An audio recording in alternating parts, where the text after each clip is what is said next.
മോളെ എന്തിനാണ് വലിച്ചിടുന്നത് മക്കളെ? അത് ഇപ്പൊ 8ാം ക്ലാസ് ഇന്ന് സ്കൂളിൽ പോയിട്ടില്ല. അവിഹിതമാണോ വിഹിതമാണോ എന്നുള്ളത് നമ്മളല്ലേ നോക്കേണ്ടത്. എനിക്ക് അയാളുടെ അഡ്രസ് ഷിപ്പ് വേണ്ടെങ്കിലോ അച്ഛൻ എന്നുള്ള ഷിപ്പ് വേണ്ടെങ്കിലോ ഞാൻ എവിടെയെങ്കിലും അയാൾ അച്ഛനാണെന്ന് പറഞ്ഞ് പിച്ചെ എടുക്കാൻ അയാളുടെ വീട്ടിൽ പോയോ? ഞാൻ എവിടെയെങ്കിലും പറഞ്ഞോ എനിക്ക് അയാളുടെ ഇത് വേണം എന്ന് പറഞ്ഞോ? അല്ലെങ്കിൽ അയാള് ഇങ്ങനെയാണ് എന്ന് പറഞ്ഞോ? ഒന്നും പറഞ്ഞില്ലല്ലോ. നമസ്കാരം. തന്റെ കുഞ്ഞിന് ആരുടെയും ഔദാര്യം വേണ്ട എന്ന് തുറന്നടിക്കുകയാണ് സരിത നായർ. തന്റെ കൂടെ ഇഷ്ടത്തോടു കൂടിയാണ് താൻ ഗണേഷ് കുമാറുമായി 8 വർഷക്കാലം ഒരുമിച്ച് ജീവിച്ചത് എന്നും അതിന്റെ പേരിൽ അയാളുടെ അച്ഛൻ പട്ടം എന്റെ കുഞ്ഞിന് വേണമെന്ന് പറഞ്ഞുകൊണ്ട് താൻ പിന്നാലെ ചെല്ലില്ല എന്നും സരിത പറഞ്ഞു.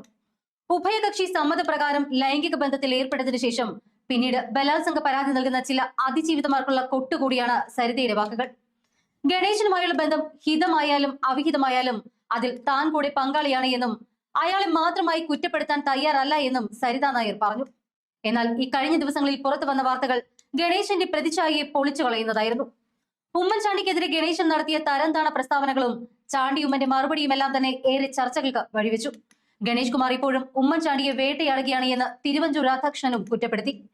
ഇന്ന് ജീവിച്ചിരിക്കുന്നവരിൽ ഗണേഷ് കുമാറിന്റെ എല്ലാ കഥകളും അറിയാവുന്നയാളാണ് താനെന്നും പറയേണ്ടി വന്നാൽ മുഴുവൻ പറയേണ്ടി വരുമെന്നും തിരുവഞ്ചൂർ വ്യക്തമാക്കുകയുണ്ടായി.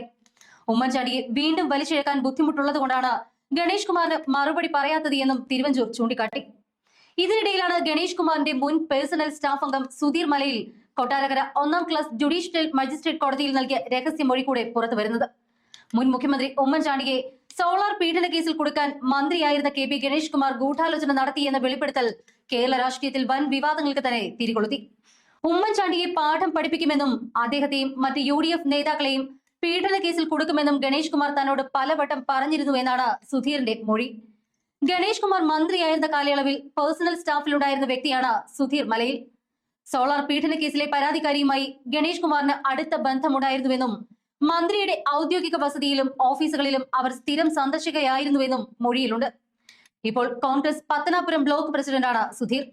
സോളാർ കേസ് പ്രതി മന്ത്രി കെ പി ഗണേഷ് കുമാർ എന്നിവരെ 1ഉം 2ഉം പ്രതികളാക്കിക്കൊണ്ട് അഭിഭാഷകൻ സുധീർ ജേക്കബാണ് കേസ് നൽകിയിരിക്കുന്നത്.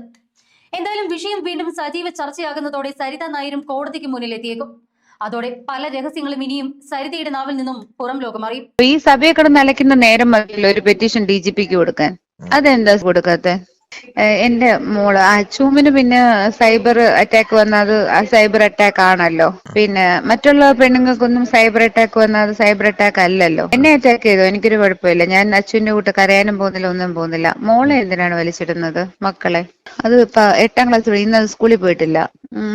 അവന്മാര് ഇയാളുടെ അവിഹിത സന്തതിയാണ് എന്റെ മോളെന്ന്. അവിഹിതമാണോ വിഹിതമാണോ എന്നുള്ളത് നമ്മളല്ലേ നോക്കേണ്ടത്. എനിക്ക് അയാളുടെ അഡ്രസ് ഷിപ്പ് വേണ്ടെങ്കിലോ അച്ഛൻ എന്നുള്ള ഷിപ്പ് വേണ്ടെങ്കിലോ ഞാൻ എവിടെയെങ്കിലും അയാൾ അച്ഛനാണെന്ന് പറഞ്ഞ് പിച്ചെ എടുക്കാൻ അയാളുടെ വീട്ടിൽ പോയോ? ഞാൻ എവിടെയെങ്കിലും പറഞ്ഞോ എനിക്ക് അയാളുടെ ഇത് വേണം എന്ന് പറഞ്ഞോ?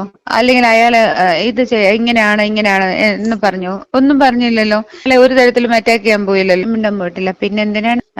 അതെന്തെങ്കിലും കാരണങ്ങൾ കൊണ്ടായിരിക്കുമല്ലോ മിണ്ടാതിരിക്കുന്നത് ഒരു വ്യക്തി. കാര്യം എന്നെ ഒരാൾ വലിച്ചഴച്ച് എന്റെ സമ്മതമില്ലാതെ എന്റെ ദേഹത്ത് തൊട്ടാൽ എനിക്ക് അവരുടെ എതിരെ പ്രതികരിക്കാം. എന്റെ കൂടെ തെറ്റിന്റെ ഇതില് വർഷങ്ങളോളമുള്ള നിലനിന്ന റിലേഷൻഷിപ്പിന് ഞാൻ അദ്ദേഹത്തിനെതിരെ പടവാൾ ഉയർത്തിയിട്ട് കാര്യമുണ്ടോ? അത് ചെയ്യുന്നത് ശരിയല്ലല്ലോ. നമ്മുടെ സമ്മതമില്ലാതെ നമുക്ക് വെറുപ്പോട് കൂടിയിട്ട് നമ്മളെ ഒരാൾ അങ്ങനെ അപ്രോച്ച് ചെയ്യുന്നതിനെ നമുക്ക് അത് വെർബൽ റേപ്പിനെ പോലെ അതിനെ നമുക്ക് പ്രതിരോധിക്കാം അങ്ങനെയാണെങ്കിൽ. പക്ഷേ ഞാൻ ഒരാളുടെ അടുത്ത് ഇഷ്ടത്തോടു കൂടി തന്നെ ജീവിച്ചിട്ട് പിന്നെ 5-6 വർഷം 7-8 വർഷം ജീവിച്ചതിന് ശേഷം പിന്നെ കുറ്റം പറയേണ്ട കാര്യമുണ്ടോ? അതിൽ അർത്ഥമില്ലല്ലോ.